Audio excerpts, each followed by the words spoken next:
नमस्कार। हमारे चैनल में आपका स्वागत है। मैं हूं रामचंद्र मौर्य। साथियों, तीनों राज्यों में झारखंड, महाराष्ट्र और उत्तर प्रदेश में जहां जहां चुनाव हैं, जुमलों, नारों और विषैले बयानों की बाढ़ आ गई है। भारतीय जनता पार्टी का एनडीए गठबंधन, महायुति गठबंधन और इसके खिलाफ चुनाव लड़ रहा इंडिया गठबंधन और महाविकास अघाड़ी गठबंधन एक दूसरे को नारों और जुमलों से पीछे छोड़ने और चुनाव जीतने की कोशिश कर रहा है। इस कोशिश में जो विषैली विचारधारा है उसकी जीत होगी, या फिर जो हक अधिकार की बात करके ओबीसी की, जो संविधान बचाने के मुद्दे को लेकर जूझने की बात कर रहा है, उसकी जीत होगी, या तो 23 नवंबर को पता चलेगा। लेकिन इतना जरूर कहा जा सकता है कि भारतीय जनता पार्टी को लोकसभा चुनाव में संविधान को खत्म कर देने, 400 पार सीटें पाने, 370 पार सीटें पाने के बाद संविधान खत्म कर देने का उसका जो फार्मूला उसके लिए घातक साबित हुआ, अब क्या वही विधानसभा चुनाव और उपचुनाव में भी सामने आने वाला है? हमें तो ऐसा ही लगता है। बटोगे कटोगे का नारा हिट जरूर हुआ है, लेकिन सकारात्मक रूप से नहीं हिट हुआ है। वोट बरसाने वाला नहीं सिद्ध हुआ है, बल्कि यह वोट काटने वाला और भारतीय जनता पार्टी के नफरत के प्रति नफरत पैदा करने वाला बयान साबित हुआ है। सिर्फ 3 राज्यों में नहीं, पूरे देश में भारतीय जनता पार्टी के नेताओं पर कटोगे बटोगे जैसी सोच पर इस देश के 98 करोड़ मतदाता अपने को अलग रखना चाहते हैं और ऐसी विचारधारा, ऐसी सोच को सबक सिखाने का मन बना चुके हैं। हम कहते हैं कि अगर मध्यावधि चुनाव खुदा न खास्ता 2-3 महीनों में हो सकता है कि हो जाए, तब भी बटोगे कटोगे का दंश झेलना पड़ेगा भारतीय जनता पार्टी और आरएसएस और भारतीय जनता पार्टी के शीर्ष नेतृत्व को। बटोगे कटोगे के आधार पर क्या इन 3 राज्यों में भारतीय जनता पार्टी को उसी तरह डेंट लगने वाला है जिस तरह से उत्तर प्रदेश, मध्य प्रदेश, राजस्थान, पश्चिम बंगाल में संविधान को खत्म करने के बयान पर डेंट लगा था? भारतीय जनता पार्टी समझती है कि वह कम्युनल एजेंडे को, हिंदू मुस्लिम ध्रुवीकरण को और जहरीली भाषा बोलकर, बुलवाकर अपने आनुषंगिक नेताओं योगी और हेमंत बिश्व शर्मा और गिरिराज सिंह जैसे नेताओं को आगे करके जिस तरह से जहरीली भाषा का इस्तेमाल भारतीय जनता पार्टी पहले करती रही है और उसका फायदा उठाती रही है, अब वह समय नहीं रह गया है। कर्नाटक चुनाव के बाद से ही इस देश ने धार्मिक मुद्दे को छोड़ दिया है।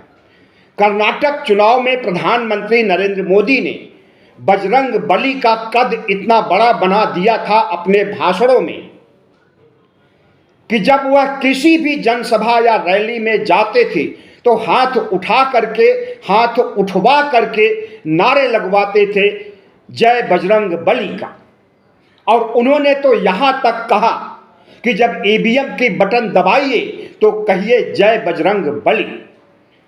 भारतीय जनता पार्टी की कर्नाटक में बुरी हार हुई थी और उसके बाद ही आरएसएस ने अपने अखबारों में लेख लिख करके चेता दिया था भारतीय जनता पार्टी को कि अब निकट भविष्य के किसी भी चुनाव में धार्मिक मुद्दा बजरंग बली का मुद्दा, जय श्री राम का मुद्दा काम आने वाला नहीं है।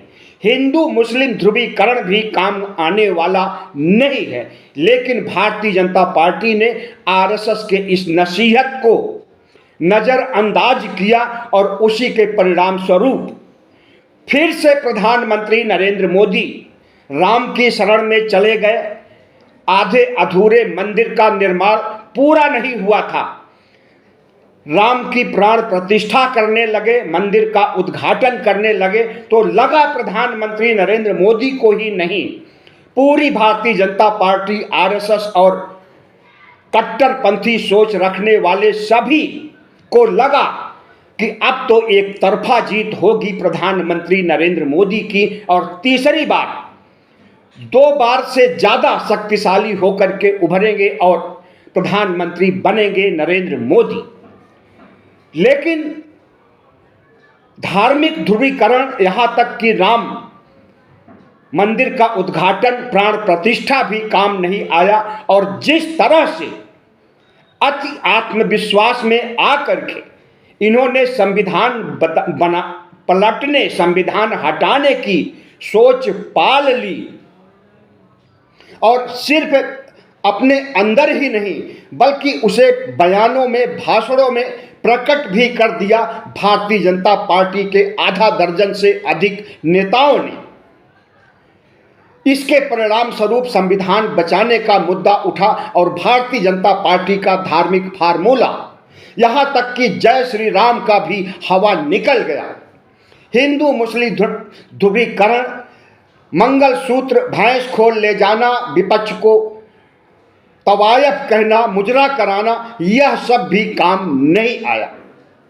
उसी हेट स्पीच की तरफ विधानसभा महाराष्ट्र और विधानसभा झारखंड का चुनाव लगभग पहुंच गया है और भारतीय जनता पार्टी अपने सांप्रदायिक ध्रुवीकरण, विषैले भाषण, काट डालो मार डालो, बटोगे तो कटोगे की भाषा का जिस तरह से इस्तेमाल कर रही है, हम समझते हैं कि मतदाता इंतजार कर रहे हैं 20 नवंबर का, जिस दिन बटन दबाएंगे और अभी से मन बना चुके हैं कि सांप्रदायिक सोच, विषैली विचारधारा, जहरीले नारों और भाषणों को सबक सिखाना है और इंडिया गठबंधन को आगे बढ़ाना है, महाविकास अघाड़ी को आगे बढ़ाना है, तभी विकास होगा।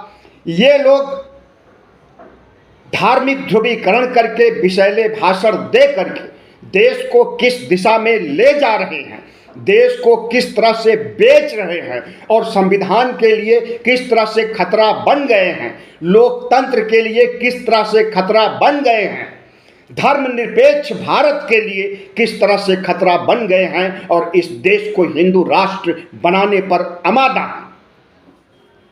तो भारतीय जनता पार्टी के मुद्दे, भारतीय जनता पार्टी के नारे, भारतीय जनता पार्टी की घिनौनी सोच से इस देश की जनता वाकिफ हो गई है और अब वह नहीं चाहती है कि हिंदू मुस्लिम के बीच दरार हो।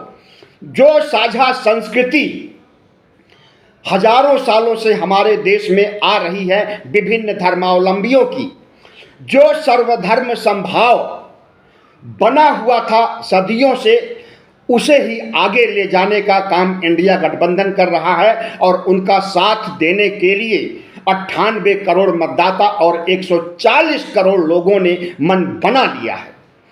ऐसे में हमें लगता है कि अगर जहरीली भाषा, जहरीली सोच और नकारात्मक विचार को दिल में रख करके और मुंहों से बयां करके अब भारतीय जनता पार्टी, हमें लगता है कि अपना अस्तित्व भी नहीं बचा पाएगी।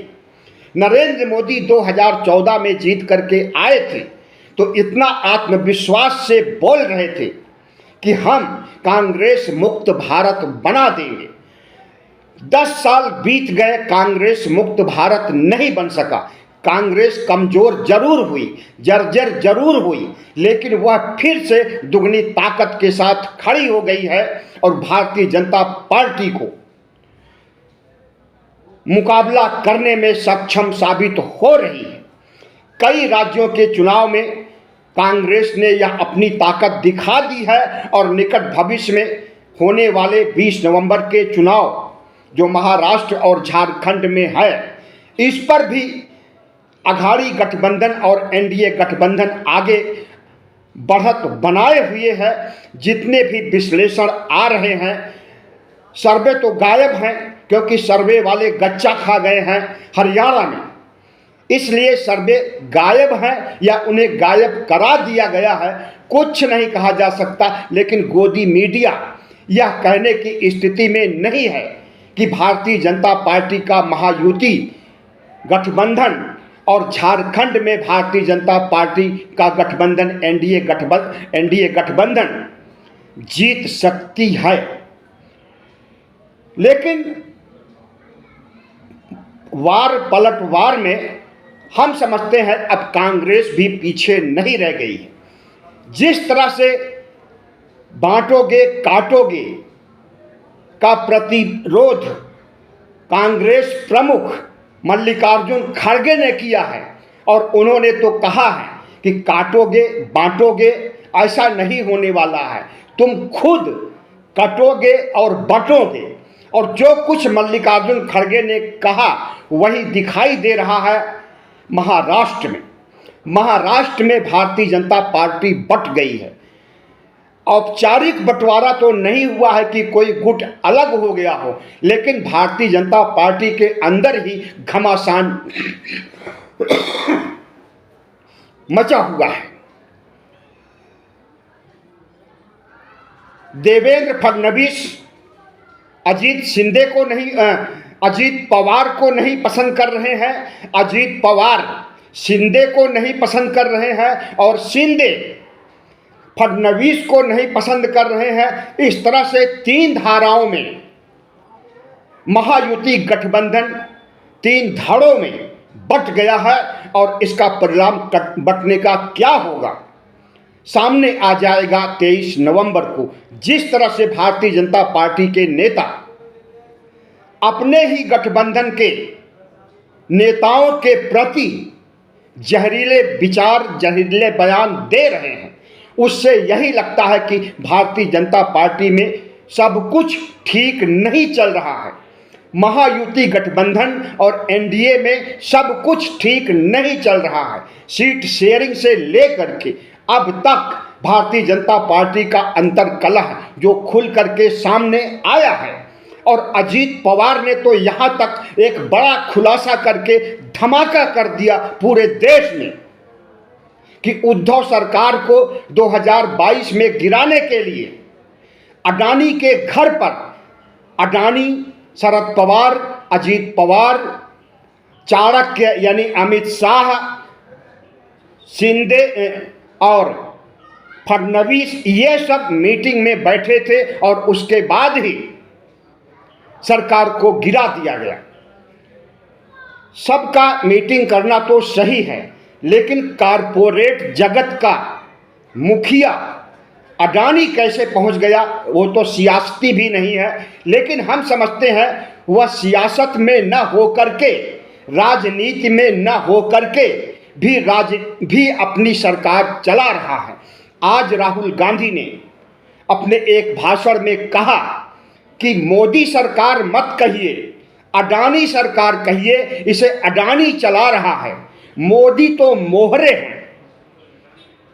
तो मोदी सत्ता आज जिस तरह से अडानी कांड को लेकर अडानी के घर पर मीटिंग होने और उसके बाद महाराष्ट्र की चुनी हुई सरकार को गिराए जाने का मामला 2022 में सामने आया था, आज उस पर कोहराम मचा हुआ है पूरे महाराष्ट्र में। और भारतीय जनता पार्टी ने जो कुकर्म किया था उद्धव सरकार को तोड़ने के लिए, एनसीपी को तोड़ने के लिए, कांग्रेस को भी तोड़ने का प्रयास हुआ था, उसकी चर्चा, उसकी धमक पूरे महाराष्ट्र में सुनाई दे रही है। एंटी इनकम्बेंसी, अडानी की धमक, किसानों की समस्या, बेरोजगारों का दंश, गरीबी, महंगाई, इससे एनडीए गठबंधन, महायुति गठबंधन बैकफुट पर आ गया है और इंडिया गठबंधन आगे बढ़ता जा रहा है।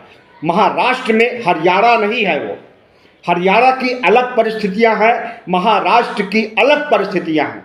हरियाणा की संस्कृति अलग है, भाषा अलग है, विचारधारा अलग है, सोच अलग है, और महाराष्ट्र की अलग है।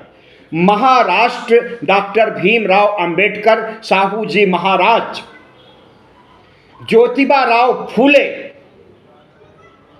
वीर शिवाजी की धरती है। उस धरती पर धर्मनिरपेक्षता साहू जी महाराज के समय से ही है, और समानता का न्याय साहू जी महाराज के समय से ही है। साहू जी महाराज ने अपने राज्य में पिछड़ों को आरक्षण दिया था, अपने राज्य के तमाम कर्मचारियों और पदों पर उन्होंने पिछड़ी जातियों को वरीयता दिया था और 50% तक इन्हें रखा था। आरक्षण की शुरुआत अगर कहें तो साहू जी महाराज के समय से ही हुई थी, जो अब आगे बढ़ती जा रही है, और ओबीसी के हक अधिकार, पिछड़े वंचित ओबीसी जो कि गरीबी की मुख्य धारा में है, अधिसंख्यक होकर के भी, बहुसंख्यक होकर के भी वह गुलाम बने हुए हैं, गरीबी रेखा के नीचे हैं, और मनुवाद की चादर से उन्हें इस तरह से ढक दिया गया है कि न शिक्षित हो सकते हैं, न जागरूक हो सकते हैं। लेकिन अब आरएसएस और मनु महाराज और भारतीय जनता पार्टी की सोच, जो मनुस्मृति से बिलोंग करती है और पिछड़ों को दबाती है, दलितों को दबाती है, आदिवासियों को दबाती है, उन्हें नीच, अधम, म्लेच्छ, शूद्र, अंत्य तमाम शब्दों से नवाजा गया है और उनके हक अधिकार को छीना गया है।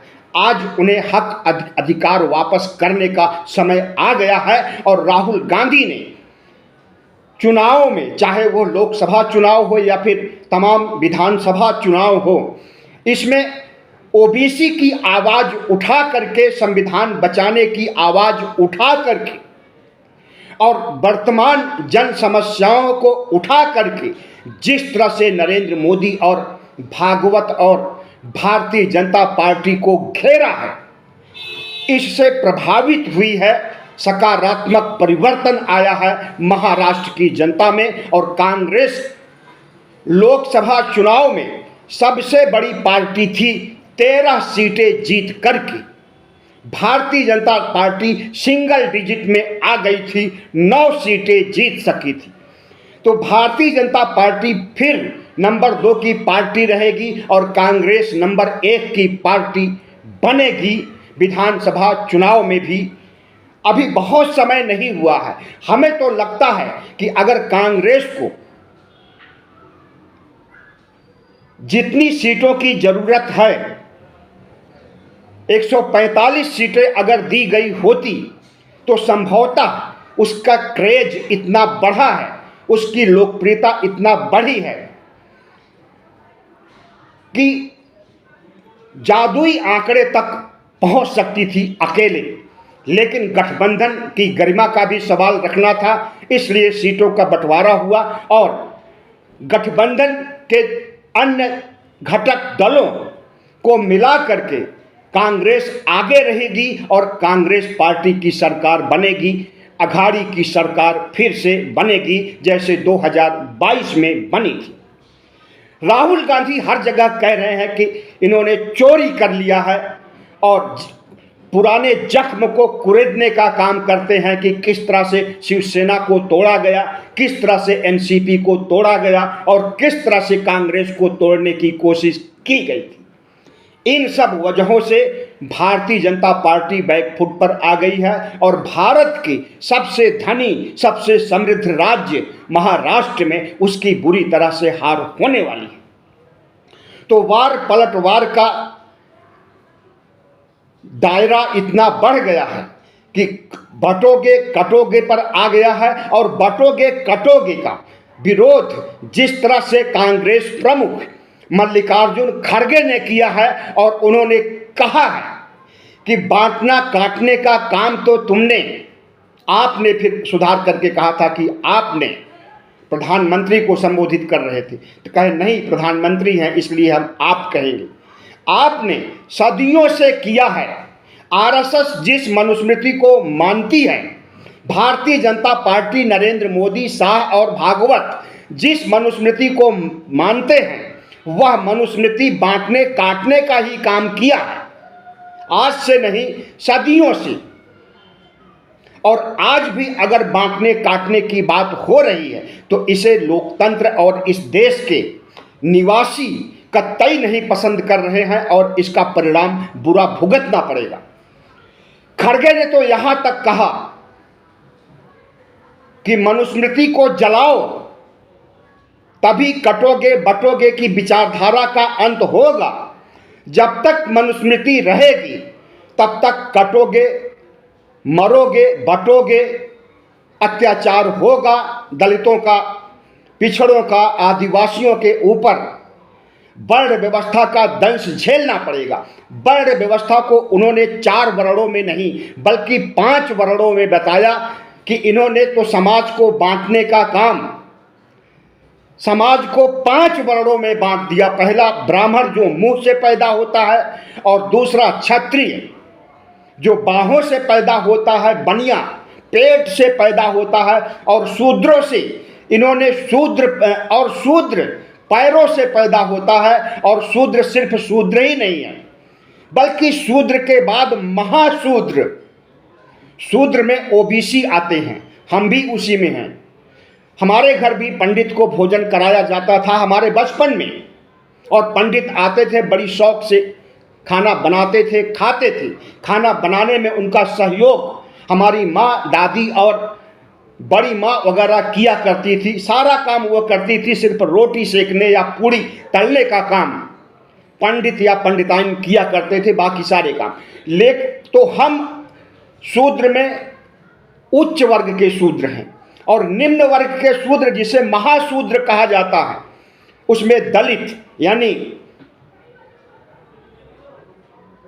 शेड्यूल कास्ट के लोग, शेड्यूल ट्राइब कास्ट के लोग आते हैं। तो 5 वर्णों में तो बांटने का काम मनुस्मृति ने किया है, और आज फिर बांटने का काम, और बांटने का ही नहीं बल्कि काटने का काम करने की बात अगर योगी आदित्यनाथ कह रहे हैं मथुरा में, प्रधानमंत्री नरेंद्र मोदी थोड़ा से घुमा करके उसको कहते हैं कि बांटोगे तो बांटने वाले जश्न मनाएंगे, वही बात कह रहे हैं, लेकिन थोड़ा सा कड़वी भाषा कम है ये। और इसी तरह से आरएसएस प्रमुख मोहन भागवत कहते हैं कि बटोगे तो सुरक्षित नहीं रहोगे। योगी आदित्यनाथ ने जिस कटोगे बटोगे की बात कही है, यह इतना तीखी और जहरीली भाषा है कि अब खुद को अपने से अलग करने में लग गए हैं मोहन भागवत भी, नरेंद्र मोदी भी। लेकिन तीर निकल चुका है तर्कस से, और अब वह जो वार करेगा उल्टे भारतीय जनता पार्टी पर वार करेगा, विपक्ष को पर वार करने वाला नहीं है। विपक्ष ने संविधान की तरह इसे मुद्दा बना करके जिस मजबूती के साथ झारखंड, महाराष्ट्र और उत्तर प्रदेश के उपचुनाव में कटोगे बटोगे का मुद्दा बना करके चुनाव लड़ा है, हमें लगता है कि विपक्ष भारी पड़ेगा भारतीय जनता पार्टी पर। और अगर भारतीय जनता पार्टी की बुरी हार होती है तो कोई और नहीं, मोहन भागवत आरएसएस प्रमुख भारतीय जनता पार्टी में अपना अध्यक्ष बनाएंगे और भारतीय जनता पार्टी को रिमोट से चलाएंगे। मोदी और शाह का नाम नहीं होगा भारतीय जनता पार्टी के शीर्ष नेतृत्व में। आरएसएस के लोग आ जाएंगे शीर्ष नेतृत्व में, गडकरी जैसे लोग आ जाएंगे और फिर भारतीय जनता पार्टी को का कायाकल्प करने पलटने का काम करेंगे। फिर से भारतीय जनता पार्टी को जिंदा करेंगे जो अपने जहर से खुद ही मौत के कगार पर खड़ी हो गई है। बहुत बहुत धन्यवाद। हमारे चैनल को सब्सक्राइब कीजिएगा, लाइक कीजिएगा और शेयर कीजिएगा।